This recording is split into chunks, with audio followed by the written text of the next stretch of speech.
আচ্ছা, এই সমাজ মনে করে মেয়েদের মন বোঝা নাকি বড্ড কঠিন। মোটেও নয়। মেয়েদের মন না প্রচুর নরম হয়, মেয়েরা প্রচুর সরল হয়। মেয়েরা না বড্ড অভিমানী হয়।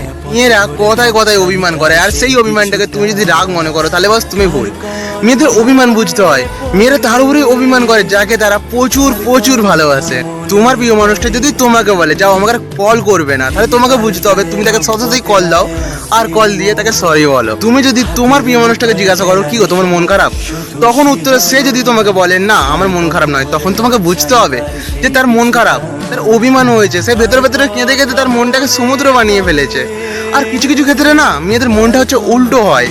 আর তুমি যদি এইটুকু তোমার প্রিয় মানুষের অভিমানের ভাষা না বোঝো, ভালোবাসার ভাষা না বোঝো, তাহলে আমি বলবো বস তুমি তাকে কোনোদিন ভালোই বাসোনি। হ্যাঁ, ভালোবাসলে নিজের প্রিয় মানুষের ভাষা বুঝতে হয়, অভিমানের ভাষা বুঝতে হয়, নিজের প্রিয় মানুষের ভালোবাসার ভাষা বুঝতে হয় বস। রাত জাগা পাখি যায় ডেকে যায় দীর্ঘশ্বাস, জোনাকিরা জলে গাছের পাতায় আলোরা